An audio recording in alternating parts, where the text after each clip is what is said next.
लेकिन अब बात करते हैं तीन शब्दों की। ये शब्द हैं बचत, राहत और बढ़त।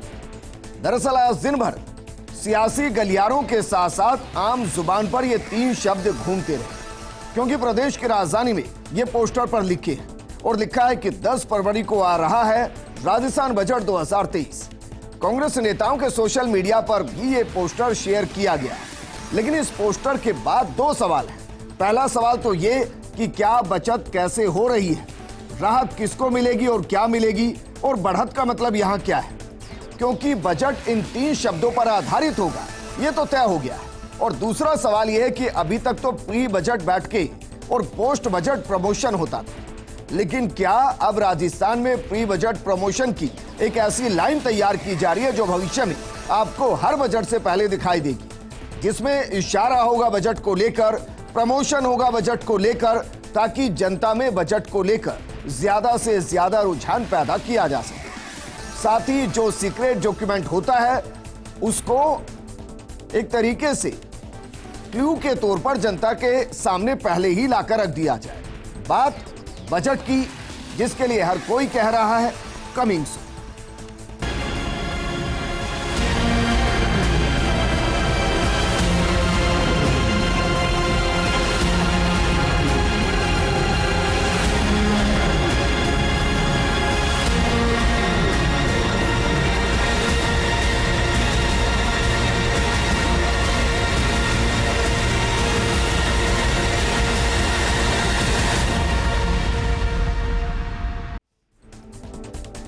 बजट कमिंग सून और आने वाले बजट का दर्पण है बचत, राहत और बढ़त। तो चलिए बजट आने से पहले जो शब्द आए हैं उनका ही आपके लिए विश्लेषण करते हैं, और इसके लिए हमारे साथ मौजूद हैं कांग्रेस प्रवक्ता स्वर्णिम चतुर्वेदी जी, हमारे साथ मौजूद हैं बीजेपी नेता जितेंद्र श्रीमाली जी, राजनीतिक विश्लेषक के तौर पर हमारे साथ मिथिलेश जैमिनी जी मौजूद हैं, और विषय विशेषज्ञ AK सिंह जी हमारे साथ मौजूद हैं। स्वर्णिम चतुर्वेदी जी, सर इन तीन शब्दों के मतलब जरा बताइए, क्योंकि इन तीन शब्दों के इर्द गिर्द यह बजट घूमना है। ये पोस्टर सरकार की तरफ से लगाए गए? देखिए, हमारी तो सरकार का ध्येय ही ये तीन शब्द हैं। पहली चीज, राजस्थान में हो बढ़त, विकास की बढ़त। सबसे पहले अगर आप देखेंगे, बजट से पहले भी हम घोषित कर चुके हैं, बता चुके हैं, आर्थिक स्तर पर जो हमारी ग्रोथ है आज GDP की, वो इंडिया की जो एवरेज ग्रोथ है उससे अधिक है। जो हमारी नेशनल एवरेज उससे ज़्यादा है, 11.4%। हम हमेशा रहती है सर। देखिए सुनिए, अगर हमेशा रहती है तो आपको मैं याद दिला देता हूँ 16 तक भी गई, 18 तक भी गई। 2.7 थी जब हमने सरकार संभाली थी। फिर मैं आपको ये याद दिला दूं, ये आंकड़ा है भारतीय जनता पार्टी के शासन में 2.37 थी, 2.7 भी नहीं। तो ये हमने जब करा तो ये ग्रोथ होनी है हर सेक्टर में। जो आज इन्वेस्टमेंट आ रहा है, जिसके द्वारा जो है रोजगार मिलेंगे, रोजगार बढ़ रहे हैं, रोजगार के अवसर बढ़ रहे हैं, ये ग्रोथ है। दूसरी चीज़ बचत है। जो बचत हमारे लोग जो प्रदेशवासियों को इस महंगाई के ज़माने में, जिसमें हमने पेट्रोल, डीजल, रसोई गैस के दाम अत्यधिक बढ़ गए हैं, और इसमें जो हम महंगाई से राहत दे सकते हैं, राहत बचत के रूप में दे सकते हैं, चाहे वो हम सब्सिडी दे रहे हैं बिजली के बिलों में, या आपने कहना चाहिए मुख्यमंत्री चिरंजीवी योजना के तहत इलाज में, ये सारी जो राहत हमने दी ये बचत के रूप में आएगी। और दूसरी आपने कहा कि जो राहत है, राहत हमें देनी है, जो सोशल सिक्योरिटी का दायरा हम बढ़ाएंगे, हम बढ़ाना चाह रहे हैं, क्योंकि हमने 1 करोड़ लोगों को, आज राजस्थान वासियों को सोशल सिक्योरिटी के तहत हम उनको सहायता प्रदान कर रहे हैं। इसके दायरे को और बढ़ाना है ताकि बचत भी हो, राहत भी मिले। जो महंगाई केंद्र सरकार ने इजाफा किया है, उसमें जो केंद्र सरकार ने पैदा किया है, स्टेट वैट को कम किया जा सकता है, आप ये कह रहे हैं? देखिए, हमने तो पहले ही घोषणा कर दी 1 अप्रैल से जो उज्ज्वला योजना के तहत सिलेंडर मिलते हैं, जो 1100 रुपए तक आज इसकी कीमत पहुंच गई है, वो 500 रुपए में यहाँ मिलेगा। तो आप इससे अंदाजा लगा सकते हैं कि आगे और क्या होने वाला है। निश्चित रूप से प्रत्येक प्रदेशवासी को न सिर्फ राहत मिलेगी, बल्कि जिस तरह से विकास की गति हमने बढ़ाई है, आज 11.4% पे अगर हम आए तो ये फाइनेंशियल मैनेजमेंट के कारण। जितेंद्र श्रीमाली जी, तीन शब्द तीनों ही अच्छे हैं सर, शब्द में तो कोई दिक्कत नहीं है, और तीनों के इर्द गिर्द बजट घूमेगा तो राजस्थान के लिए अच्छी बात है। देखिए, जयपुर में एक कहावत है, जो जयपुर के मूल रहने वाले हैं वो जानते हैं कि यहाँ पर कहावत यह है कि निकल गई गणगौर बोलियो मोड़ा आयो रे। इसका मतलब यह है कि अब ये 4 साल निकल गए, अब ये समाचार समाप्त होने को जब आ गए, जब इन्होंने देखा कि ये जो हमारे कैबिनेट मंत्री ये बोल रहे हैं कि सरकार की स्थिति इतनी ज़्यादा खराब है कि आने वाले चुनाव में एक फॉर्च्यूनर के अंदर बैठने जितने MLA जीत के आएंगे, तो ये केवल और केवल वोटों को बढ़ाने के एक कवायद के रूप के अंदर ये कोशिश की जा रही है, जब परंतु वो भी ये शब्दों के अंदर, क्योंकि जितनी पूरे 4 साल के अंदर इसमें भी आप देख लेना, जितनी भी योजनाएं हैं वो केवल और केवल केंद्र, या तो केंद्र सरकार के द्वारा जो आई गई योजनाएं उनके नाम बदल करके, और या फिर वसुंधरा जी के समय से जो चली आ रही योजनाएं हैं उनके नाम बदल करके ये योजनाएं वर्तमान में चल रही है। चाहे वो आयुष्मान भारत की योजना हो, और चाहे किसी प्रकार के उनके मकान देने की बात हो, हर तरह के जो राहत दी गई है वो केवल और केवल भारत सरकार के द्वारा जो चालू की गई योजनाएं हैं उनके। नंबर 1 नंबर तो मैं कह रहा हूं, ये जो बढ़त की बात कर रहे हैं और जो बचत, पहली बात तो ये बताया तो सही, बचत कौन सी जगह बचत करने वाले हैं और कितने रुपए की बचत करके और उस पैसे को कहां लगाएंगे, ये बताए ना। मैं ये कहना चाह रहा हूं कि आप ये देखिए कि जब इन्होंने महात्मा गांधी स्कूल चालू किए, अब वो महात्मा गांधी स्कूल में भर्ती नहीं करेंगे, और जो भर्तियां हो रही उन भर्तियों को रीच के माध्यम से पैसा कमाई का जरिया, केवल और केवल ये जो रोजगार बढ़े हैं, जो नौकरियां लगा रही है कि सरकार द्वारा बात कही गई, जितनी भी योजना ये नौकरियां लगाई है उन सभी के सब नौकरियों के अंदर केवल इन्होंने धंधा किया है। मुख्यमंत्री जी ने धंधा किया है और इनकी कैबिनेट के मंत्रियों ने धंधा किया है, और राजस्थान का युवा और राजस्थान की जनता इस बात को अच्छी तरह देख रही है। जितेंद्र शिरवाली जी, ये कुछ डॉक्यूमेंट के आधार पर ही बोल रहे होंगे सर? बिल्कुल 1000% डॉक्यूमेंट के आधार पर, और चैलेंज के रूप में कह रहा हूं आपके इस चैनल के माध्यम से। सदन छोटा पड़ता है सर इसके लिए, इसे पूरे नकल के ग्रोह के अंदर, नहीं वहां पर पूरे नकल के ग्रोह के अंदर कैबिनेट मंत्रियों से लेकर के कैबिनेट मंत्री शामिल है। जितेंद्र शिरवाली जी, ये आरोप लगाना बड़ा आसान है सर, बजट सेशन चल रहा है, आपके नेता प्रतिपक्ष हैं, बिल्कुल नेता प्रतिपक्ष हैं। बोले ना, देखिए विजेंद्र जी, मैं आपको एक चीज बताना चाहता हूँ, ये भारतीय जनता पार्टी के नेता सुनिए, ये टीवी चैनल पे बोल सकते हैं, सड़क पे बोल सकते हैं, लेकिन सदन में आरोप नहीं लगा सकते, इसलिए नहीं लगा सकते। सदन में अगर झूठा आरोप लगाया, विधानसभा के आपके मुख्यमंत्री जवाब नहीं दे पाए, प्रदेश अध्यक्ष सदन में बोलता है, नेता झाड़ोली को सस्पेंड किया, उसके खिलाफ क्यों नहीं गिरफ्तार किया? हम कुछ भी करें, सरकार नहीं करती, मुख्यमंत्री कार्यालय में काम करने वाले लोग और कैबिनेट मंत्री इसमें शामिल है। ये आपने जो धंधा चला रखा है ना, ये राजस्थान की जनता इस धंधे को देख रही है। आज अरे अशोक, अरे आप तो अहित करने पे तुले हुए जनता का, आप ये बताइए कि जनता को जो एक से एक योजना मिल रही है, आप उनके खिलाफ आंदोलन कर रहे हो, और जनता आपके साथ आ नहीं रही है, जनता इनको सुनने नहीं आती, जनता देख रही है।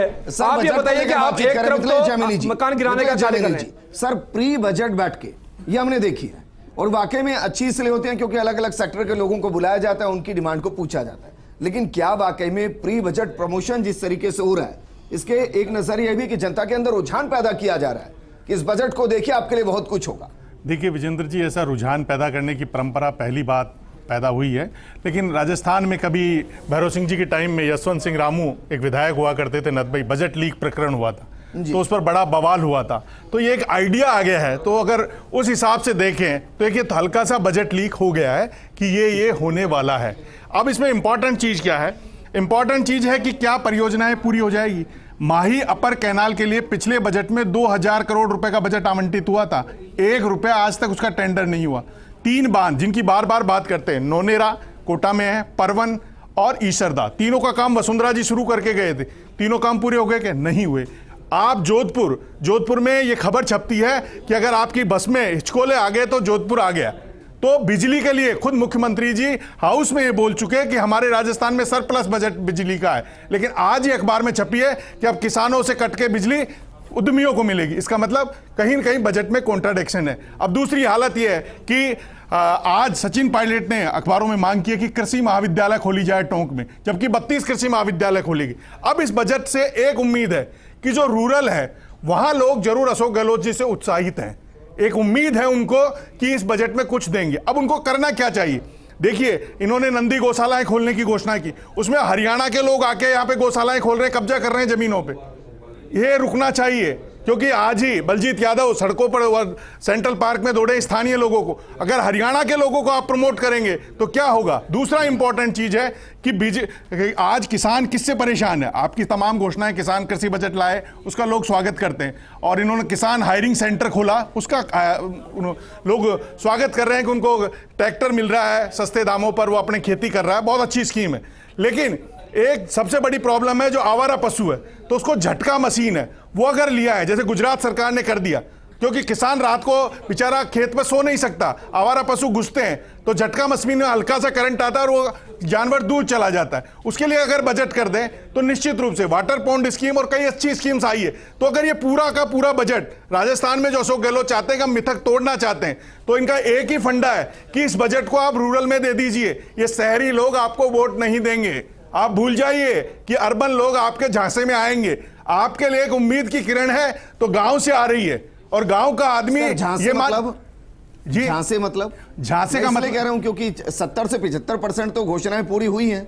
देखिए 70 से 75% घोषणा पूरी हुई है। अगर हाउस में नेता प्रतिपक्ष गुलाब चंद कटारिया का बयान सुन लीजिए, उन्होंने दावा किया कि मैं राजनीति से संन्यास ले लूंगा अगर ये सरकार पिछले 4 साल में साबित करते कि कोई भी योजना मैंने शुरू की और 25 करोड़ की उसमें लागत लगा दी, 25 करोड़ का पूरा हो गया। ये एक शक पैदा करती है। लेकिन गांव में मैं ईमानदारी से कह रहा हूं, इनकी स्कीमें चाहे मुख्यमंत्री चिरंजीवी हो, चाहे एग्रीकल्चर वाली हो जो वसुंधरा जी ने बंद कर दी थी, ग्राम सेवा सहकारी समितियों के द्वारा बीज बांटने का, मिनी किट्स बांटे गए हैं। निश्चित रूप से मैं भी किसान हूं, मैं भी गांव का आदमी हूं।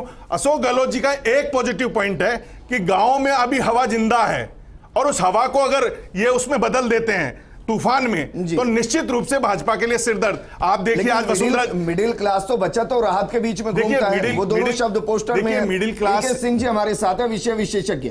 AK सिंह जी, क्या बचत और राहत इन दो शब्दों के इर्द गिर्द उस मिडिल क्लास को भी टच करने की कोशिश की है जो हमेशा ये सोचता है कि बजट में उसके लिए बहुत कुछ नहीं होता है? देखिए, आपको को पैनलिस्ट और आपके श्रोताओं को नमस्कार। नमस्कार। देखिए सिर्फ स्लोगन से अगर अचीवमेंट होता तो याद है आपको 1971-72 में हम लोगों ने एक स्लोगन दिया था, गरीबी हटाओ जी, जो गरीबी आज तक नहीं हटे। तो सिर्फ स्लोगन से नहीं होता है, उसके पीछे देखना पड़ेगा कि इनकी स्ट्रैटेजी क्या होती है और इनके पास लीवरेज कितना है, किस प्रकार की स्ट्रैटेजी बनाने की इनके पास लीवरेज है। आप ख्वाब देख सकते हैं, आप सपना देख सकते हैं, लेकिन क्या आपके पास वो टूल्स और रिसोर्सेज अवेलेबल है? जो अभी बातें हो रही थी उसको एक थोड़ा सा मैं ब्रीफ करना चाहूँगा कि जहाँ तक बात हो रही है कि बात हो रही थी कि सोशल सिक्योरिटी की, राजस्थान में सोशल सिक्योरिटी की स्थिति बहुत अच्छी है।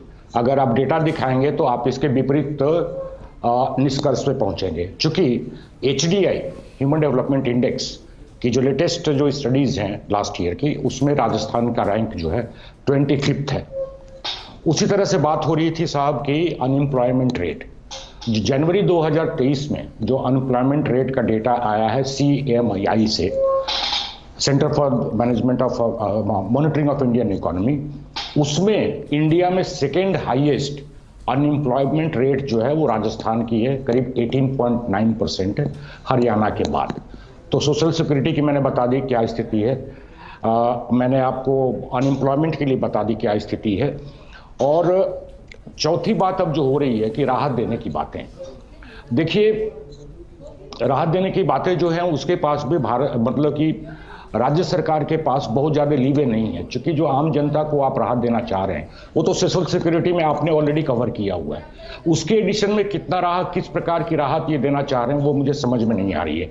जब इन्हें मौका मिला है तो कांग्रेस ने वो मौका खोया। जैसे कि पेट्रोल डीजल पे जब रेट्स बढ़ गए थे करीब साल भर पहले बहुत ज़्यादा, और कई स्टेट्स ने वैट कम किया था अपना वहां पे, तो राजस्थान सरकार ने उस समय नहीं किया था तो नहीं राय दी थी। सर, लेकिन हो सकता है अभी भी ज्यादा हो, लेकिन आपको मैं वैसे ही बता रहा हूं सर, आपकी जानकारी में होगा कि सरकार ने कम किया था एक बार, और वो उससे पहले ही राजस्थान ने कम किया, शायद 2 बार किया था, स्टेट वैट को 2 बार कम किया। सबसे पहले राजस्थान ने किया था। कोई बहुत ज्यादा प्रभाव नहीं। हालांकि ये सच्चाई है कि उसके बाद भी अभी भी पेट्रोल डीजल मध्य प्रदेश के बाद यहाँ महंगा है। जी, फेयर एनफ, मतलब कि मैं थोड़ा सा गलत हो सकता हूँ। शुरू में मुझे लगा था कि कई दिनों के बाद कई राज्यों बीजेपी की जहां सरकार है वहां से सब जगह से भीड़ ज्यादा है, बट वो सेकेंडरी इश्यूज है, मैं उस पे फोकस नहीं करना चाहूंगा। ठीक है सर, मैं ये सिर्फ कहना चाहूंगा कि साहब अब आपके पास ख्वाब आपने देखे हैं, सपने देखे हैं, आपके पास रिसोर्स कहां से आएंगे, रिसोर्स मोबिलाइजेशन क्या है, तो आपके पास टैक्सेशन का क्या क्या लीवरेज है, वहां पे आप कहां बढ़ा सकते हैं।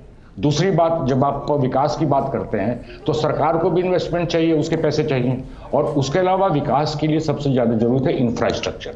अब इंफ्रास्ट्रक्चर में मुझे नहीं लगता कि, देखिए आप जो इंडस्ट्रीज वगैरह को तो हम ला ही नहीं पा रहे हैं, we have not been so successful. Delhi के और गुड़गांव के इतना पास होते हुए भी मैं भी सरकार में रहा हूँ, हम लोगों की भी कमियां रही हैं। तो रिसोर्सेज वाला क्लियर अगर होगा कि रिसोर्स कहाँ से आएंगे, फिर देखते हैं सपने कैसे रियलाइज होंगे। ठीक है सर, लेकिन आप ये कह रहे हैं कि अगर इन 3 शब्दों के आसपास अगर बजट घूमता है तो वो घूमा हुआ ही बजट होगा, आप ये कह रहे हैं?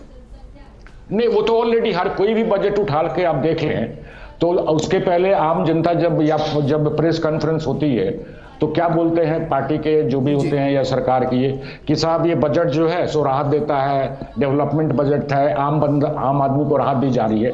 तो ये वर्ड्स ये सिर्फ ये है कि इस बार इन्होंने कह दिया है कि बजट के पहले इन्होंने ये स्लोगन जारी कर दिया है, उससे ज्यादा कोई मतलब है नहीं इसका। ठीक है, स्वर्णिम चतुर्वेदी जी, सर जवाब दीजिए। सर ने जो आंकड़े पेश किए हैं बेरोजगारी को लेकर, जो आंकड़े पेश किए हैं सोशल सिक्योरिटी को लेकर, और सवाल यह है कि यह भी बताई दीजिए कि राजस्थान में एक आम आदमी पर कर्जा कितना है वर्तमान स्थिति में। देखिए मैं आपको आंकड़े दे देता हूं, अब एक बार आप धैर्यपूर्वक सुनिएगा। अगर आप जब बात करते हैं ये आयुष्मान भारत की, तो किसी भी प्रदेश में, देश के किसी भी प्रदेश में क्या 90% तक लोगों को कवर किया गया है? नहीं किया गया। 10 लाख तक की कवर किया गया, कहीं नहीं किया गया, कहीं नहीं किया गया। कर्जा कितना है और वो कर्जा बढ़ा है या कम हुआ, अब ये जितेंद्र जी को मैं बता देता हूँ, भारतीय जनता पार्टी के शासन में 1,50,000 करोड़ का कर्ज था जो बढ़कर के 3.5 लाख हो गया था, 3.5 लाख हजार करोड़। ये इनको याद होगा, इन्हीं के शासन में हुआ है। और आज अभी प्रधानमंत्री नरेंद्र मोदी जी जो 55,000 करोड़ का कर्ज था 2014 तक 1,55,000 पहुंच चुका है। तो वो सारी चीजें सबके सामने है। बदल के चलाए वो बता दूंगा मैं। अरे आप तो बताओ, आपने तो योजना ही नहीं चलाई। यहाँ 10 लाख रुपए तक का, अगर आज 30 लाख लोग यहाँ पे राहत प्राप्त कर चुके हैं, कोई है प्रदेश? कर्जा कितना ये बता दीजिए। आज सबके बिजली के बिलों में अगर सब्सिडी जुड़ करके आ रही है तो आ रही है, ये सबके सामने कितनी हमें मालूम है। भारतीय जनता पार्टी बंद करेगी, आप बता दीजिए। राहत के काम सब भारतीय जनता पार्टी बंद करेगी, बिजली के बिलों में सब्सिडी बंद करेगी, ये आयुष्मान भारत पर ले जाएंगे वापस 3.5 लाख रुपए तक का जो है 19% मिलेगा। ये लोगों को राहत देना बंद करेंगे। उज्ज्वला योजना की तरह सिलेंडर रहेगा, उसमें गैस नहीं होगी। ये भाजपा का शासन है। और सबसे बड़ी बात है कि 4 महीने बचे हैं, सरकार के केवल 4 महीने बचे हैं, चिल्ला सकते हैं, जनता के साथ आती नहीं, उसके लिए वोटे नाच करा करके जन आक्रोश निकालते हैं। अच्छा, पहले वाले बजट की घोषणा पूरी नहीं हुई, महंगाई से राहत, तो अब आप 4 महीने की सरकार तो क्या बजट करेगी? तो मैं जानना चाह रहा हूं वो कौन कौन सी चीजें होंगी जो सस्ती होने की उम्मीद है, क्योंकि बजट के बारे में तो आपको भी नहीं पता, लेकिन फिर भी क्या उम्मीदें हैं, क्या सस्ता हो सकता है, कहां राहत हो सकती है? देखिए, राहत जो अभी तक मिली है, सबसे पहले आप उसको सुनिए। राहत मिली आपको बिजली के बिलों में, सस्ती हुई। ये महंगाई के जमाने में राहत है। आपका इलाज 10 लाख रुपए तक का फ्री हुआ, ये राहत है। पेट्रोल के दाम कम हो रहे हैं क्या? मध्य प्रदेश में कम करो, और देश में जो है हमारे टाइम में जितना टैक्स था 3.5 रुपए, सरदार मनमोहन सिंह जी के समय 3.5 रुपए टैक्स लगता था, उतना लिया है नरेंद्र मोदी। मैं चैलेंज करता हूँ, क्या बात करते हैं? 7 गुना बढ़ा दिया, लूट रहे जनता को और पता नहीं है जनता को। छपाई करने की जो बातें, अरे आपने लूट लिया, गैस के नाम पर, डीजल के नाम पर, पेट्रोल के नाम पर राहत दी नहीं आपने। और आज क्या हो रहा है? आज हमारी अर्थव्यवस्था जो है नरेंद्र मोदी जी की मित्रों के कारण तार तार हो गई है, ये भी पता है। अगर हम ये कहें कि 500 झूठों के पहचान के रूप के अंदर अशोक गहलोत जी की पहचान है, उसको बजट में शामिल किया जाएगा। और क्या हो सकता है आम आदमी को, और क्या राहत मिल सकती है? देखिए, एक चीज तय है, चाहे आप हो चाहे मैं हूं, समाज के हर वर्ग से राय लेकर के ये तीसरा बजट इस तरह से बन रहा है। और सब लोगों से राय लेकर के जिसको जो चाहिए उस अनुसार ही ये बजट फॉर्म होता है। चाहे उद्योग धंधे हो, अभी किसी ने कहा, मैं सुन रहा था कि यहाँ पे इन्वेस्टमेंट की बात करते हैं, 1,40,000 करोड़ के अगर यहाँ पे MOU हुए हैं और धरातल पे उतरे, 10 लाख लोगों को उसमें नौकरी मिलने वाली है, रोजगार मिलने वाली है, ये चालू हो गया। धरातल पे कितने उतरे? धरातल पे तो इन्वेस्टमेंट समिट से पहले ही 1.5 लाख करोड़ के तो MOU हो चुके थे सर। MOU होकर के काम चालू हो गया, जमीन आवंटित हो गई है। लागू नहीं हुआ है राजस्थान में, बता दीजिए आप। जितेंद्र सिंह मालवीय जी थोड़ा लागू बता दीजिए, एक का नाम बता दीजिए, एक कंपनी का नाम बता दीजिए जो धरातल पे लागू हुआ है। आप झूठ बोल रहे हैं। मेरे पास वक्त की कमी है, एक भी बताइए MOU जो 100 करोड़ से ऊपर का धरातल पर काम कर। बताइए। देखिए सुनिए, सारे MOU हो चुके हैं, लागू हो रहे हैं और यहाँ पे चल रहे काम। नाम बताओ आप। आप चाहे आप किसी का भी ले लीजिए, अरे चाहे सर, आप एक टाटा बताइए, एनर्जी जो का ले अभी लीजिए, उसको सुनिए सुनिए, चैनल के सामने हाथ चाहे जोड़ूंगा, टाटा एनर्जी का ले लीजिए, चाहे आप हाथ जोड़ बिरला, लूंगा, आप सही हो। अरे आप सर, क्या मैं- बोल रही है? सर, मैं- आप सरकार की खिलाफत करिए, जनता को आप समझ हमारी ये कहना चंदीगढ़ चाह रहा योजना था। की जनता को खिलाफत समझ के रखा है आपने। करिए, आप हम जो भी सर, बताएं आप उसकी 4 खिलाफत साल से करिए। ऐसे ही जी, जनता ने आपको मुख्यमंत्री आईना करते दिखा हैं, दिया, ऐसे खबर प्रवक्ता दिखाइए, करते हैं, खबर दिखाइए। जी। निकले जमीनी जी। सर। सर मुझे फर्क पड़ता है और मैं आश्वस्त हूं इस बात को लेकर के चलिए इस सरकार का ये अंतिम पूर्णकालिक बजट है, जनता को राहत मिलेगी और मैं इसी में खुश हूं क्योंकि उनको राहत मिलनी चाहिए। लेकिन ये राहत कौन कौन से सेक्टर में किस तरीके से हो सकती है? देखिए, सबसे पहले तो राहत जो इन्होंने 1,30,00,000 महिलाओं को मोबाइल बांटने की दी थी वो घोषणा कर दे, क्योंकि गांव में कई महिलाएं पूछती है, मैं भी मेरे गांव जाता हूं तो पूछते हैं कि बाबूजी वो गहलोत साहब मोबाइल दे बड़ा कद दे वाला। तो एक सवाल तो सबसे बड़ा सवाल ये खड़ा हुआ है। दूसरा इंपॉर्टेंट चीज जो आज वसुंधरा राजे जी स्कूटी पे घूमी है कि मेरे टाइम में स्कूटी शुरू की थी, दिव्यांगों को स्कूटी नहीं दी जा रही, एमएलएज ने लिख दिया 65,000 की स्कूटियां 86,000 की हो गई, दिव्यांग एमएलएज के पास जा रहे हैं। जो इनकी ब्यूरोक्रेसी है, अशोक गहलोत की नीयत और नीति में कोई खोट नहीं है, लेकिन जो ब्यूरोक्रेसी है, जो बेलगाम है, अरबी घोड़े हैं, उन्होंने इनका भट्टा बैठा रखा है। कह रहा हूं कागजों में भी अगर लिखा जाएगा तो राहत तो बताइए। देखिए, राहत इंपॉर्टेंट जो चीज है कि वेटरनरी यूनिवर्सिटी की घोषणा हो सकती है, जो कि एक इंपॉर्टेंट है क्योंकि एक यूनिवर्सिटी है बीकानेर में और पूरा वेटरनरी पे डिपेंड है। एक हो गया सर, दूसरा इंपॉर्टेंट फैक्टर जो करने जा सकते हैं, एनईपी में आया कि दोनों को को एड कर दिया जाए, तो एजुकेशन में जो एग्रीकल्चर और वेटरनरी को कर सकते हैं कि इससे दोनों आम आदमी को क्या राहत? देखिए, आम आदमी को एजुकेशन मिलेगी, गांव का आदमी उसी से राहत मिलेगी। सर 8 करोड़ आबादी है, 8 करोड़ में जितने भी बच्चे पढ़ेंगे वो अगर वेटरनरी इंजेक्शन लगाना सीख जाता है और खेती करना सीख जाता है, रोजगार मिल जाएगा। ठीक है, शुक्रिया हमारे साथ जुड़ने के लिए। स्वर्णिम जी आपका भी शुक्रिया, जितेंद्र शिरमाली जी आपका भी शुक्रिया, AK सिंह जी आपका भी शुक्रिया चर्चा में शामिल होने के लिए। तीनों शब्द आम आदमी की जिंदगी से जुड़े हैं। बचत होगी तो 2 पैसे भविष्य में काम आ जाएंगे, राहत आज मिलेगी तो वो राहत तत्काल होगी, और बढ़त अगर राजस्थान की होती है तो वो फिर हर एक आम नागरिक की होती है। लेकिन बजट में इन तीनों शब्दों के आसपास कैसे एक ऐसा सामंजस्य बैठाया जाए कि कहा जाए कि जो कमिंग सून है वो सबसे बेहतरीन है। नमस्कार।